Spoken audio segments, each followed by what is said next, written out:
그들이 이 말을 듣고 마음에 찔려 그를 향하여 이를 갈거늘 스데반이 성령 충만하여 하늘을 우러러 주목하여 하나님의 영광과 및 예수께서 하나님 우편에 서신 것을 보고 말하되 보라 하늘이 열리고 인자가 하나님 우편에 서신 것을 보노라 한데 그들이 큰 소리를 지르며 귀를 막고 일제히 그에게 달려들어 성 밖으로 내치고 돌로 칠세 증인들이 옷을 벗어 사울이라 하는 청년의 발 앞에 두니라. 그들이 돌로 스데반을 치니 스데반이 부르짖어 이르되 주 예수여 내 영혼을 받으시옵소서. 함께 읽습니다. 무릎을 꿇고 크게 불러 이르되 주여 이 죄를 그들에게 돌리지 마옵소서. 이 말을 하고 자니라. 아멘. 이 재판을 받아보신 적 없죠? 저도 재판을 받아본 적이 없습니다. 그래서 이 재판정의 모습을 뭐 영화나 TV에서 보게 되는데요. 이 재판정의 모습을 보면 이 재판정에 피고가 앉아 있고요. 또 이 원고석에 검사가 앉아 있어요. 그래서 검사가 이제 피고의 이런저런 혐의를 막 이제 이야기를 하거든요. 피고는 이런 잘못을 했습니다. 뭐 이런 죄를 저질렀고 이런 피해를 입혔습니다. 뭐 그렇게 이야기를 해요. 그러면 이제 재판관이 다 듣고 있다가 이제 검사의 이야기가 끝나면 자 피고 측 변론하세요라고 이야기하거든요. 그러면 이제 검사가 뭐 이런 죄가 있다 하는데 그 말이 사실인지 아닌지 그걸 너가 다시 한번 네 입으로 확인해 봐라. 입으로 다시 한번 사실인지 아닌지를 이야기해라 라고 하는 말이거든요. 그러니까 조목조목 이 이야기가 사실인지 아닌지를 반박해 보라는 얘기예요. 그러면은 내가 네 얘기를 듣고 그리고 나서 판단하겠다라는 거거든요. 그러면 이제 피고가 이제 주로 이제 변호사가 하겠지만 뭐 이런 거는 사실이 아니고요. 뭐 이런 거는 오해가 있는 거고요. 또 이런 거는 제가 기억이 잘 안 나고요. 또 뭐 이런 건 저렇고 이런 건 저렇고 이렇게 쭉 이제 이야기를 해요. 그러면서 자기한테 유리한 이야기는 최대한 부각을 시키겠죠. 그리고 자신한테 불리한 이야기는 굳이 하지 않을 거예요. 그런 이야기 괜히 했다가 내가 잘못된 게 인정되면 나는 이제 벌을 더 많이 받을 거니까요. 자, 그러면 이제 재판관들이 이제 출석한 증인, 뭐 증거 이런 것들을 참고해서 이제 검사 측 또 피고 측 이야기를 다 듣고 그리고 이제 사실 여부를 판단하는 겁니다. 자, 오늘 본문 우리가 읽지는 않았지만 이제 스데반이 잡혀왔어요. 이 지난주에 봤을 때 우리가 자유민들이라고 그랬잖아요. 디아스포라 유대인들이 이제 유대인 회당에서 이렇게 모여서 예배를 드리는데 거기 이제 스데반이 간 거예요. 그리고는 이제 예수 그리스도의 이 복음을 쭉 전하게 된 거죠. 그러다가 이제 논쟁이 벌어진 거예요. 그래서 이제 자기들이 도저히 이 스데반을 이길 수 없으니까 감당하지 못하겠으니까 이제 이 스데반을 종교 지도자들한테 이제 넘겼다는 겁니다. 그리고 이제 거짓 증인들을 막 매수해서 혐의를 씌워서 잡아가게 된 거죠. 그렇게 이제 공회원들 앞에 스데반이 쫙 앉아 있는데 거기 이제 스데반이 딱 섰어요. 그리고 그 스데반을 보면서 대제사장이 묻습니다. 오늘 본문 7장 1절을 보면 이것이 사실이냐라고 물어요. 이것이 사실이냐? 그러니까 사실 이 재판에서 이 스데반이 받을 죄목이 이미 결정이 돼 있거든요. 그러니까 유죄 판결이 이미 나 있는 상태예요. 이 사람이 죄인이다라고 이미 결정 지어진 상태에서 끌어왔고 거기서 이 사람을 어떻게 처리할지를 그걸 두고 이제 재판을 벌이는 거거든요. 그러면서 그냥 벌을 줄 수 없으니까 네 얘기 한번 들어보자. 그러면서 이게 사실이냐? 라고 물어보는 거죠. 이제 그런 상황에서 대제사장이 이것이 사실이냐라고 물어봤을 때 스데반이 어떻게 반응해야 될까요? 이제 어떻게 해야 될까? 만약에 여러분들이 스데반이라면 그럼 이 상황에서 어떤 말을 하고 어떻게 행동을 해야 될까요? 스데반이 지금 어떻게 말하느냐에 따라서 스데반이 죽느냐 사느냐 그게 달려있는 상황이거든요. 여기서 스데반이 저는 사실 그렇게 이야기한 적이 없습니다 라고 말 한마디만 하면 돼요. 사실 그건 이런 의미에서 이야기한 거지 사실 다른 의도는 전혀 없었습니다 라고 하기만 한다면 그러면 스데반은 그냥 거기서 훈방 조치로 끝날지 몰라요. 너 다음부터 유대인 회당에 들어가지 마, 자유인들 만나지 마, 아니면 예수 그리스도의 이름으로 얘기하지 마 라고 그런 식의 훈계만 받고 그냥 풀려날 수 있었다는 거죠. 그런 상황에서 지금 거기 앉아있는 공회원들이랑 주변의 사람들이 이제 스데반의 입만 주목하고 있는 거예요. 이제 드디어 스데반이 이것이 사실이냐라는 말을 듣고 드디어 입을 열어서 변론을 하기 시작합니다. 여러분 부영들이여 들으소서. 그러면서 세 가지 이야기를 해요. 아브라함, 요셉, 모세. 우리가 다 아는 이야기거든요. 성경에서 다 나오는 아주 유명한 이야기예요. 그러니까 이스라엘 사람들은 이 이야기를 얼마나 더 잘 알겠어요. 어렸을 때부터 계속 들어왔던 이야기이기 때문에 그냥 줄줄줄 외웠을지도 몰라요. 근데 그 이야기를 통해서 스데반은 지금 예수 그리스도를 다시 한번 증언하기 시작한다는 겁니다. 먼저 이 아브라함에 대한 이야기인데요. 그러니까 짧게 이야기하면 이거예요. 아브라함은 갈대아 우르 사람이었어요. 이 갈대아 우르라는 곳은 사실 이방 땅이거든요. 거기서 우상을 섬기면서 살았다라고 이야기를 하고 있어요. 그러니까 한마디로 아브라함은 율법을 모르는 이방인이었다. 근데 그가 하나님을 찾아서 하나님을 만난 게 아니라 하나님이 갈대아 우르에 사는 아브라함을 찾아가셔서 아브라함에게 말씀하시고 아브라함을 만나주셨다. 그러니까 이 이야기의 주된 핵심이 뭐냐면 너희들이 지금 성전에서 하나님을 만난다고 생각하지 않냐. 그래서 너희가 성전에 목숨을 걸고 있는데 그래서 성전 하면서 성전 그 거룩한 성전을 더럽혔다고 이야기를 하고 있는데 사실 하나님은 어디든 가실 수 있는 분이다. 성전 안에만 머물러 계시는 분이 아니다. 우리가 믿음의 조상이라고 말하는 그 아브라함, 하나님이 이방 땅에 있을 때 찾아가지 않았냐. 하나님이 먼저 가서 만나주신 거다. 하나님은 어디든 가실 수 있는 분이다 라고 이야기를 하는 거예요. 그리고 두 번째로 요셉에 대해서 이야기를 해요. 이 요셉은 형들한테 버림받았잖아요. 그래서 애굽의 노예로 팔려갔어요. 그러니까 이 요셉은 완전히 버림받아서 죽은 목숨이나 다름없는 사람이었는데 하나님께서 그를 통해서 이스라엘을 구원하셨다라는 겁니다. 그러니까 굶어 죽을 수밖에 없는 아버지와 형제들을 이 요셉을 통해서 살리셨다는 거예요. 버림받은 요셉을 통해서. 근데 이 요셉처럼 예수 그리스도도 너희에게 버림받은 사람이다. 너희들이 버렸지 않았냐. 근데 그를 통해서 하나님께서는 우리를 구원하셨다. 그 이야기를 요셉을 통해서, 요셉 이야기를 통해서 하고 있는 거죠. 그리고 마지막으로 모세. 너희가 모세를 굉장히 대단하다고 생각하지. 근데 모세는 흠투성이었던 사람이었다. 완전하지 않은 사람이다.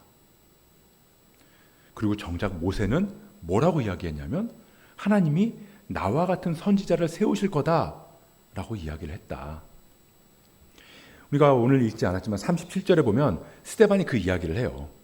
근데 이거는 신명기 18장 15절 말씀을 그대로 인용한 거거든요. 그러니까 모세가 말한 그 선지자, 모세가 앞으로 올 선지자가 있다고 했는데 그 선지자가 바로 예수다. 그러니까 너희들이 내가 모세랑 성전을 모독했다고 말했는데 사실은 내가 성전과 모세를 모독한 게 아니라 너희들이 지금 오해하고 있는 거다. 성전의 참뜻을 너희가 오해하고 있고 모세의 말을 너희가 깨닫지 못한 거다 라고 이야기를 하고 있는 거예요. 그러면서 너희들이 하나님의 말씀을 깨닫지 못한 걸 보니까 너희들은 목이 곧고 마음과 귀에 할례를 받지 못한 사람들이다 라고 이야기를 하고 있다는 거죠. 할례를 못 받았다라는 건 너희들 이방인이다 라는 뜻이거든요. 너희들은 하나님의 백성이 아니다라고 말하는 거예요. 스데반이 이 마지막 변론에서 이렇게 말했다는 겁니다. 지금 이 스데반 앞에 모여있는 사람들 지금 부글부글 끓는 마음으로 왔거든요. 근데 그 사람들한테 니들 하나님 말씀도 오해하고 있고 니들 모세의 율법도 너희들 깨닫지 못하고 있어. 니들 하나님 백성 아니야. 그런 식으로 하면 너희들 하나님 백성 아니야 라고 이야기를 하고 있으니, 그러니 내가 지금 종교적 열심을 가지고 자유민이 돼서 이스라엘로 돌아왔는데, 그런 자유민들, 내가 그런 사람인데, 내가 율법 하나 지키려고 내가 목숨 걸고 지금 율법 지키고 있는 그런 사람인데 네가 감히 나한테 이방인이고 어쩌고 하나님의 백성이 아니다 이런 말을 해? 그것도 다른 사람이 아니라 우리가 하나님의 사람이라고 믿고 따르는 아브라함, 요셉, 모세를 통해서 그렇게 이야기를 해? 그러면서 완전히 뚜껑이 열린 거예요. 근데 스데반은 왜 이런 이야기를 했을까요? 이런 이야기를 하면 얼마나 불리한지 몰랐을까요? 알았을 거예요. 그러니까 스데반은 믿음과 성령이 충만한 사람이라고 평가를 받고 있는 사람이에요. 그러니까 아마 이 공회에 잡혀가서 변론하기까지 수많은 생각들을 했겠죠. 막 기도하면서 하나님의 뜻을 구했을 거예요. 이 누가복음에 보면 예수님께서 뭐라고 그러셨냐면요, 너희가 공회에 끌려가면 성령이 너희 입에 할 말을 넣어주실 거다라고 하셨거든요. 우리 그 말씀 한번 보겠습니다. 누가복음 12장 11절부터 12절 말씀, 누가복음 12장 11절부터 12절 말씀 같이 읽어볼게요. 시작. 사람이 너희를 회당이나 위정자나 권세 있는 자 앞에 끌고 가거든 어떻게 무엇으로 대답하며 무엇으로 말할까 염려하지 말라. 마땅히 할 말을 성령이 곧 그때 너희에게 가르치시리라 하시니라. 근데 우리는 이 말씀을 오해할 때가 있어요. 성령이 우리에게 마땅히 할 말을 가르치신다. 그 말을 마치 내가 로봇처럼 그냥 프로그래밍된 그 인형처럼 그냥 내 의지랑은 상관없이 하나님이 하게 하시는 말이 막 줄줄줄 나오는 거, 그렇게 생각할 때가 있거든요.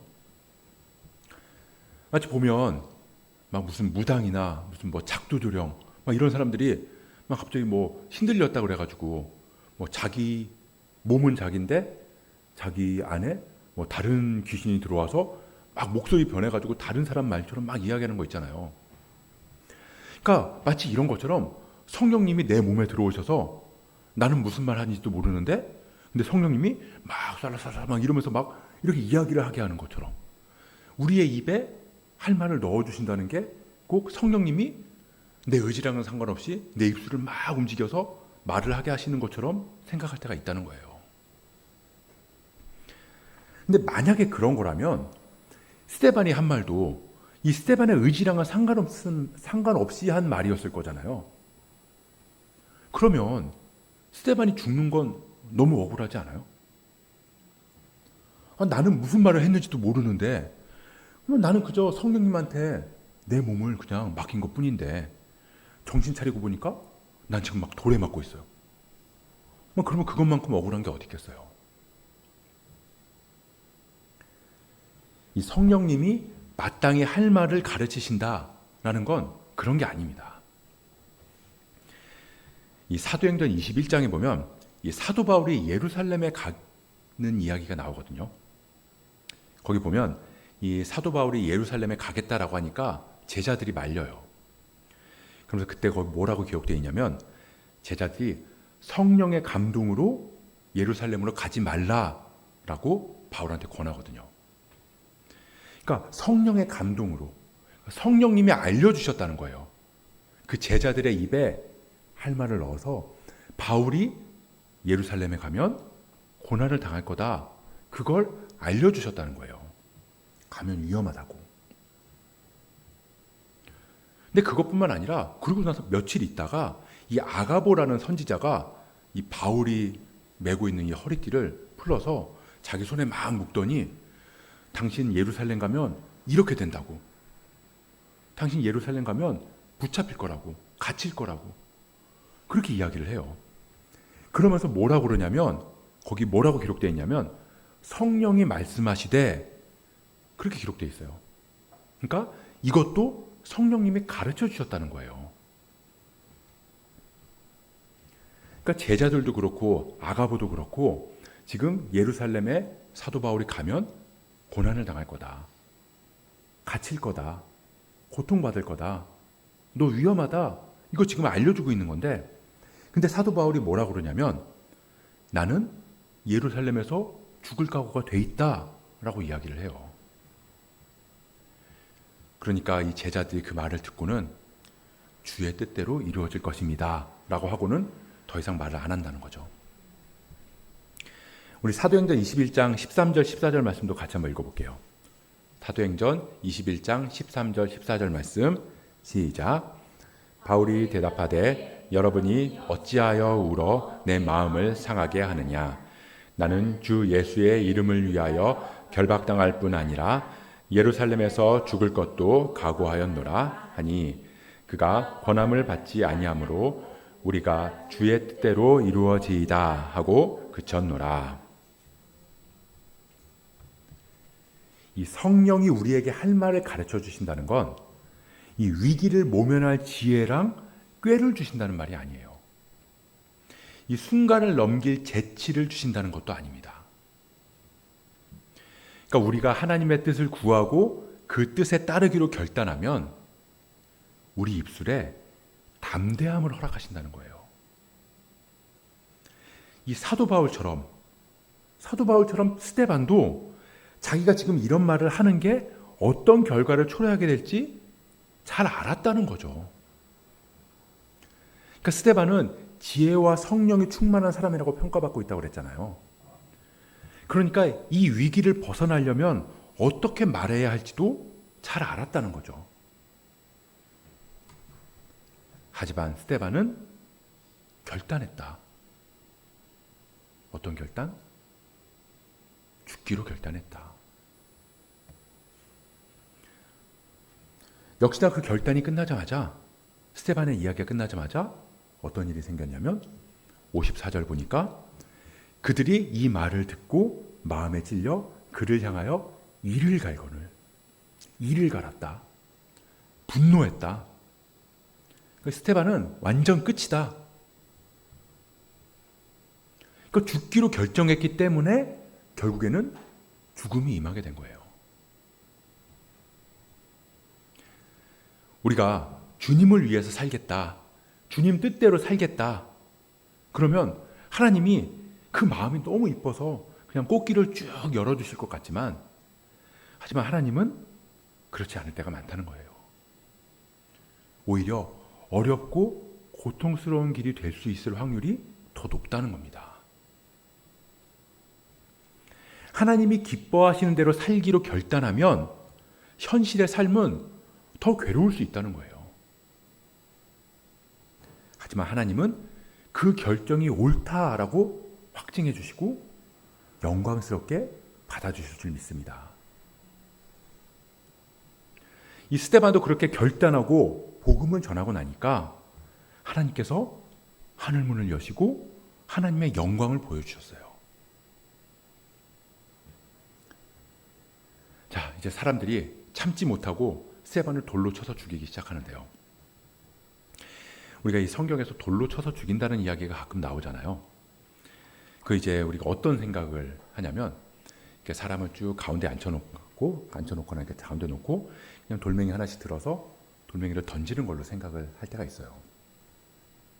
근데 사실 돌로 쳐서 죽인다는 건 굉장히 잔인한 방식이거든요.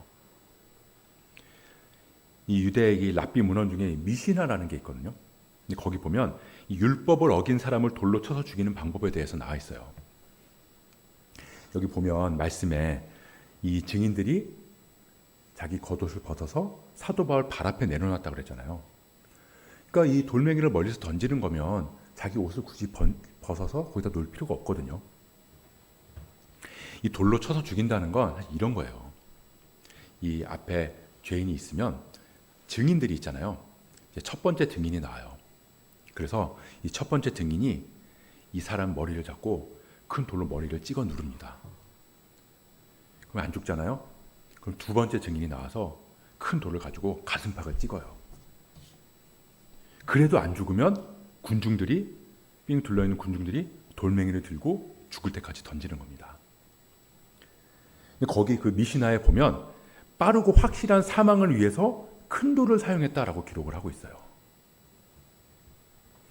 엄청나게 잔인한 방법으로 죽이는 거거든요.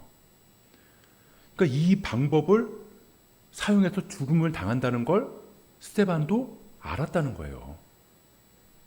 알았음에도 불구하고 내가 그렇게 죽음을 결단하고 그럼에도 하나님의 복음을 전했다라는 거죠. 사실 이 스데반의 죽음 너무나 낭비적인 죽음이잖아요.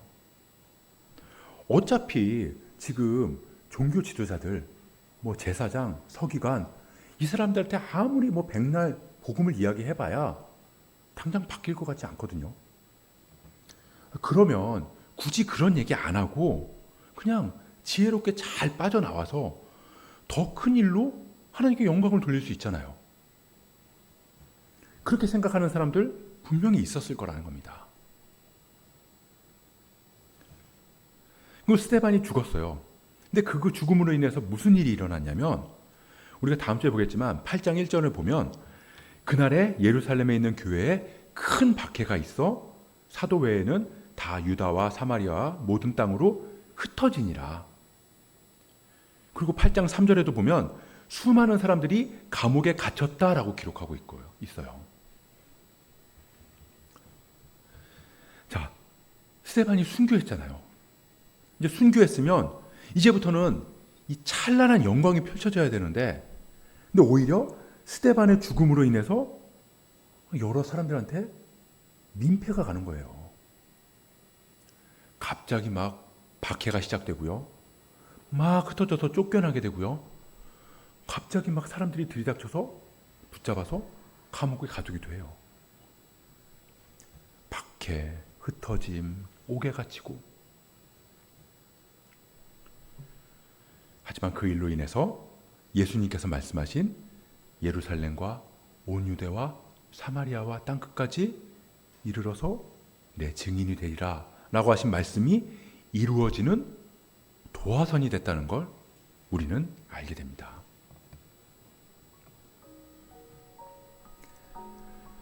이 세상은 우리에게 항상 물어봐요. 우리에게 항상 묻습니다. 이것이 사실이냐?